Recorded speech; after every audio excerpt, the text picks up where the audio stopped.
Mesdames et messieurs, chers téléspectateurs ou simples curieux, soyez les bienvenus dans l'émission Gros Plan, votre rendez-vous du 7e art qui s'articule autour du genre cinématographique, mais pas que. Dans ce numéro, nous allons évoquer le travail d'un réalisateur talentueux qui, après avoir fait ses classes avec succès dans le format court-métrage, une nouvelle aventure cinématographique semble lui ouvrir ses bras, ses portes plutôt, celles d'un long-métrage. Chekib Taleb Ben Diab est à l'honneur dans Gros Plan.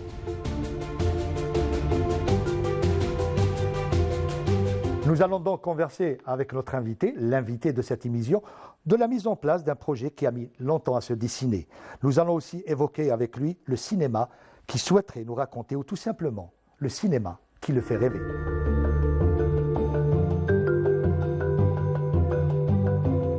Chekib Taleb Ben Diab, merci d'avoir accepté notre invitation et bienvenue à vous. Il faut dire que ce n'est pas la première fois que nous avons le plaisir de vous recevoir dans l'émission Gros Plan. Bon, au sein, je dirais, de ce magnifique plateau, c'est la première fois. C'est ça? Oui, c'est la première fois, je découvre. C'est pas mal. Hein? 3 fois, 4 fois, nous avons reçu. Ah, deux fois à partir de Paris, je crois, à partir de France, et une fois sur plateau, c'était la salle de cinéma Atlas. Et quand c'est un plaisir, on compte pas, hein, n'est-ce pas? Merci. Ceux qui tout nient. Alors, on peut dire, les feux sont au vert pour vous? Enfin? Au cinéma, il ne faut jamais le dire, mais c'est vrai que ça se passe bien pour l'instant. Oui, ça se passe très bien. Alors, comment s'organise une journée de travail pour Chekib Taleb Ben Diab concernant ce nouveau projet? Il faut dire aux téléspectateurs que là, vous êtes sur un long métrage actuellement. Oui, un long métrage, 100% algérien pour l'instant. Donc, qui parle. C'est un thriller, c'est une enquête policière, mais qui a un fil conducteur qui est très fort. Ça démontre beaucoup de choses sur l'Algérie d'aujourd'hui. Et en même temps, j'espère que les spectateurs vont être pris par le suspense et tout ça, etc. Je pense. Et le décor principal et le personnage principal du film, c'est quand même Alger Centre. Là, c'est le scénariste qui parle, parce que vous écrivez, vous êtes scénariste aussi. Là, j'aimerais savoir et j'aimerais connaître, c'est-à-dire la méthodologie du réalisateur. C'est quoi une journée de travail pour vous? Alors, dès qu'on passe la casquette réalisateur, moi j'ai plus écrit que réalisé, j'ai été beaucoup plus scénariste. C'est très important de laisser le scénario de côté, c'est-à-dire qu'on ne revient plus à l'écriture. Il faut vraiment détailler le film vraiment en passant à la réalisation. Et moi, c'est très important. Donc, les repérages, bien sûr, le casting, les essais avec les comédiens pour voir si le dialogue est viable. Et après, quand on a fait toute cette étape-là où on a vraiment visualisé quelque part le film, les repérages, c'est surtout ça. C'est visualiser en avance comment le film va être. Et normalement, naturellement, le découpage arrive. Combien de plans, là, telle scène, elle nécessite plus, nécessite moins, etc. Storyboard? Ça peut arriver, un storyboard sur des scènes d'action, on en a, une course-poursuite, mais pas forcément. Sur un film comme ça, c'est beaucoup plus sur un thriller psychologique, donc c'est beaucoup plus de jeu. Donc il y a moins de scènes puissantes. Il y a des scènes puissantes, mais pas forcément découpées. J'essaye de voir vraiment comment on va vraiment accentuer la pression et la tension, justement, avec des plans bien choisis. Ça, c'est pour l'atmosphère. Ça, c'est pour l'atmosphère. Et c'est vrai qu'on laisse de côté le scénario, forcément. Mais on y revient.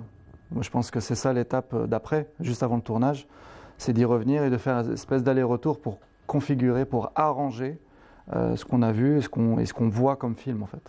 Sans dévoiler les choses, vous êtes dans la phase casting, c'est ça? On est dans la phase casting, oui, tout à fait. On a fait les repérages et tout ce qui est de la production administrative et pour les autorisations, etc. Mais on est... Quand vous parlez de thriller psychologique, voilà. En fait, moi, j'ai du mal avec les genres. Je pense qu'aujourd'hui, on a transcendé les genres. C'est-à-dire transcender les genres. Le film d'auteur vraiment apparaît avec la Nouvelle Vague, Godard et Truffaut, etc. Et on a vraiment fait une espèce de schisme, une dichotomie entre ce cinéma-là et un cinéma plutôt populaire, entre guillemets, qui est de la comédie ou du Melville, pour parler des Français ou des Américains, qui vont vraiment dans un genre très, très spécifique. Je pense qu'on a transcendé ça et les plus beaux films, justement, jouent avec ça. Et les plus grands réalisateurs aussi. Kubrick, chaque film a fait un genre différent. Genre, voilà. Shining, l'Odyssée de l'espace. Voilà. Donc je ne pense pas qu'on puisse définir aujourd'hui, dans un cinéma moderne, par le genre.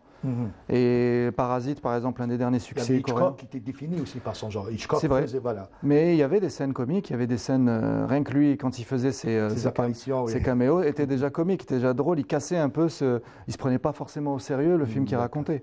Mais par exemple, Parasite, qui est, même si c'est pour moi un très bon film, hein, mais ce réalisateur, il faut vraiment voir Memories of Murder avant. Nous y reviendrons. Voilà. Voilà. Bah, je pense que ce cinéma-là est un des plus aboutis parce que c'est vraiment comment relier tous ces styles, tous ces genres avec des comédiens qui vraiment vont vous donner de la comédie, du drame, de la peur, de l'effroi et même de la joie. C'est de passer de toutes ces émotions-là qui sont des émotions vivantes de la vie. 너 이 좋은 실력으로 왜 미대는 맨날 떨어지냐? 아이씨 죽을래. 저는 이게 위조나 범죄라고 생각하지 않아요. 참으로 시의적절하다. 부자들이 원래 참 잘 속아. 사모님이 뭐랄까. 풀타임으로 수업 어떻게 하시는지. Is it okay with you? Je pense qu'on a passé plusieurs étapes dans le cinéma, même dans les comédiens quand on les travaille, même quand on écrit des scénarios, après c'est avec le développement de la société. On avait vraiment John Wayne, le héros absolu tout blanc, et le méchant très noir. En général, c'était l'Indien d'ailleurs dans les films de western. Donc je pense qu'on est vraiment rentré depuis quelque temps dans les personnages gris, où chacun a une raison pour faire ce qu'il fait. Et c'est ça que j'essaie de travailler. C'est plus intéressant généralement pour les réalisateurs de travailler avec ce genre de personnages, ou de travailler sur ces personnages plutôt. C'est le plus intéressant, mais il faut avoir les comédiens derrière qui le comprennent. Moi, l'écriture aussi qui suit. C'est ça. C'est-à-dire qu'il faut savoir. Mon rôle à moi, c'est vraiment de donner toutes les clés au comédien. C'est-à-dire de lui donner même la vie de ce personnage, de lui raconter son enfance. C'est-à-dire tout ce qu'on ne voit pas à l'écran. Ça doit être vécu par le personnage. Par qui peut le nourrir pour l'interprétation. Exactement. La manière de prendre un verre dans une scène va expliquer beaucoup de choses sur la vie de ce personnage. Oui, c'est comme la manière de manger, on dit, ou la manière de se nourrir. C'est le côté social, c'est-à-dire on sait d'où il vient. Voilà, c'est exactement un petit peu ces indications qui sont nécessaires dans un scénario, qui sont nécessaires pour un comédien pour donner le meilleur de lui-même. Mais là, en parlant, je reviens vers Shakib Talbendiam, j'aimerais bien dire CTB. Voilà, CTB. Vos courts-métrages Sang Froid, Black Spirit, constituent-ils une source d'inspiration pour la réalisation de votre projet actuel? J'ai toujours été entre la frontière réellement, entre le réalisme absolu, d'une histoire très précise et très réaliste, et le mysticisme, quelque chose de mystique. C'est vrai que je suis plutôt mathématicien, je suis plutôt dans les maths, etc. Donc j'aime bien quand ça marche et que c'est 1 + 1 = 2. Mais j'ai un côté très fort mystique, d'où en tant que musicien et tout ça, j'ai ce côté-là. Sang Froid était presque un exercice et un exercice d'école, parce qu'il faut dire aussi que vous avez fait l'école. Oui, l'école de cinéma à Paris, l'école américaine. Mais c'était un exercice de comment faire un huis clos en montant une tension qui n'existe pas. C'est-à-dire qu'on ne la voit pas. Ce que disait Hitchcock, c'est-à-dire je vous mets une bombe sous la table, le spectateur le voit, mais les personnages qui sont là ne le voient pas. C'est la base du suspense en fait. C'est arriver à faire ça et en même temps, ce que j'aime, c'est aussi quand ça transcende le réalisme. Quand des choses nous transcendent. Dans ce film-là, un des personnages, parce que c'est le personnage principal, un des personnages principaux, parce qu'en réalité, c'est assez équilibré, il y en a 5-6, mais c'est une psy, donc je vous révèle quelque chose. C'est une psychiatre. Je retiens, une psy. Il y a une psy, oui. Et ce personnage-là, elle a cette intuition-là. Et c'est une intuition, et c'est là où c'est difficile dans le cinéma. Comment passer de quelque chose de très réaliste et quelque chose qu'on ressent? Il faut que le spectateur, on lui explique. Oui. Parce que sinon... Pas trop, sinon ça devient... Oui. Voilà. Soit on est dans un film fantastique et on le suit. Pour créer l'intérêt, il faut aussi susciter, je dirais, la curiosité chez autrui. Et il faut l'expliquer. Exact. Mais pas trop. Ouais. C'est ça la frontière. L'équilibre. L'équilibre, voilà. On revient au équilibre. Ça, c'est merci pour vous tendez la perche. Vous êtes un amoureux du cinéma asiatique, sud-coréen et japonais, Kurosawa, Kim Jong-un, Park Chan-wook. Une méthode de travail particulière et un univers qui vous inspire. Pourquoi? Est-ce que c'est cet équilibre? Parce que quand j'ai eu le plaisir de vous interviewer à plusieurs reprises, et vous parlez de ces codes un petit peu, notamment chez Kurosawa, l'eau, le feu, ces 4... En fait, ça nous ressemble plus. Je pense que le cinéma algérien est un cinéma vraiment vivant. Et on a beaucoup plus de points communs avec eux qu'un cinéma européen. Quand vous prenez un très beau film d'Ingmar Bergman, c'est très loin d'un cinéma algérien. Exact. On est méditerranéen, on a des traditions berbères, arabes, etc. Et on peut jouer avec la comédie. C'est-à-dire on a vécu des années noires, voilà, et en même temps on rigolait beaucoup. Ce côté-là, ce côté vivant, ce côté presque de ne pas prendre au sérieux certaines choses, justement pour continuer à vivre, on le retrouve dans le cinéma asiatique. Et c'est ça qui est intéressant. Donc on a beaucoup plus de liens avec eux, avec les Coréens, surtout le cinéma coréen actuel, qu'un cinéma américain, qui est très cadré, très... voilà, vous savez qu'on ne peut pas dire de gros mots dans un film. Comme les Coréens ont cette faculté, cette facilité de passer de la comédie vers le drame. Mais en fait, c'est parce que leur école est quand même beaucoup plus anglo-saxonne. C'est shakespearien, c'est-à-dire qu'on parle du drame, et du drame, on peut en tirer de la comédie. Le cinéma plutôt français, c'est plutôt de la farce qui va rentrer dans le drame. Moi, j'avais un prof de scénario anglais qui me disait le seul pays qui utilise comédie dramatique, c'est la France. C'est-à-dire que c'est soit de la comédie, soit c'est du drame. Mais les Coréens arrivent à faire ça. C'est-à-dire que ça reste du drame, mais avec des moments qui sont tellement incroyables et tellement comiques dans les situations qui rendent le... Là, on revient au film Parasite, c'est ça? Par exemple, il y en a d'autres. Il y a aussi Hard Day qui est excellent. Il y a aussi la série sur les zombies aussi. Oui, bien sûr, le train sur Busan. Mais en fait, ils utilisent... Pour parler du réalisateur de Parasite, qui a fait Memories of Murder, il a fait aussi The Host, qui est un film complètement de science-fiction. Mais il y a toujours un truc... qui fait que on s'attache à ces personnages-là. Ils ont un côté drôle, ils ont un côté humain, ils ont un côté plus qui se prend pas forcément au sérieux. C'est-à-dire la situation les transcende. Le train en direction de Busan va bientôt partir. S'il vous plaît, il y a un passager un peu louche. Une passagère fait un malaise en voiture 11. Il se passe quoi?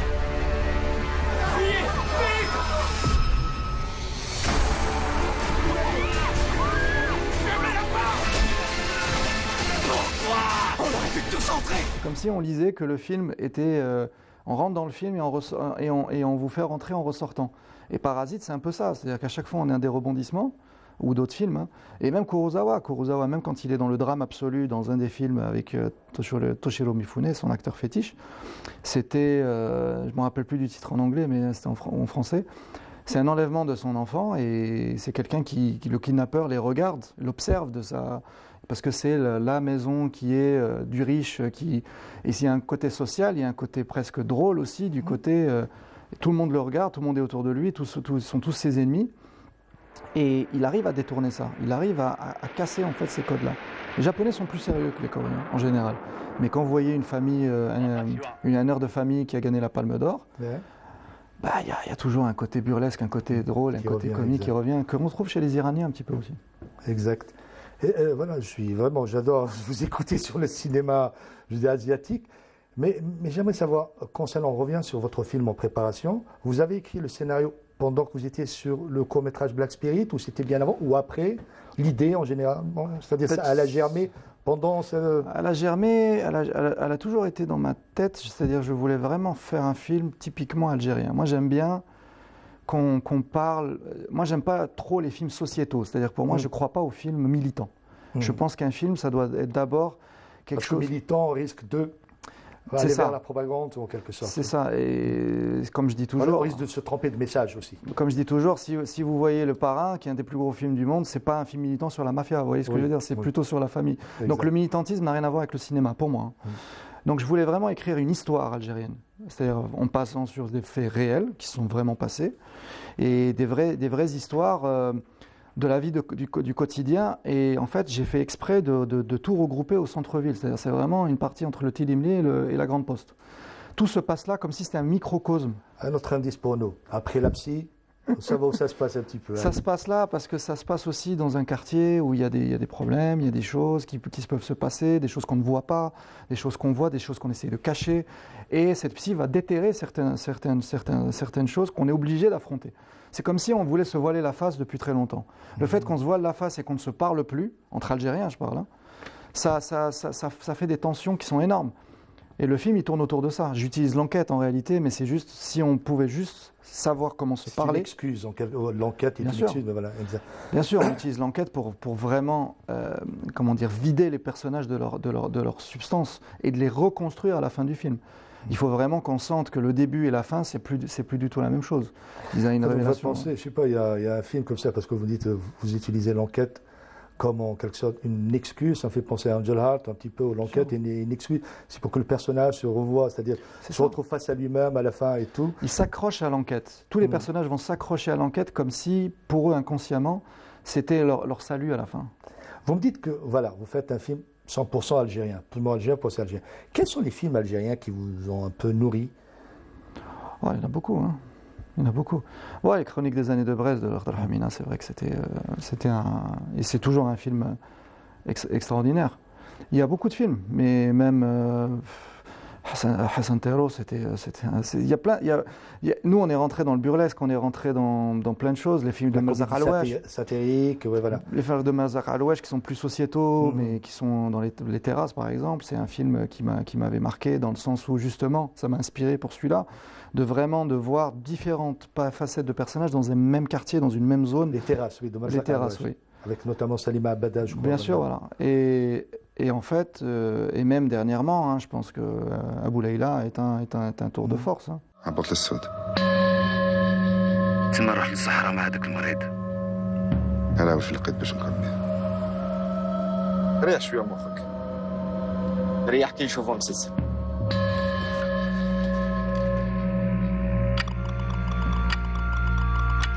شفتو غير كيما قلت تحوس على هذا علاش جات تشحننا عليه هكا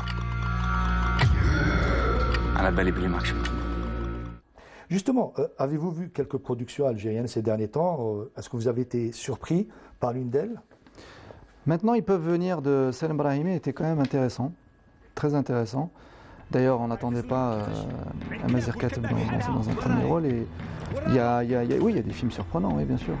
Après, c'est difficile, et je les comprends, de faire... Nous, on a pris le parti de faire un film pas cher.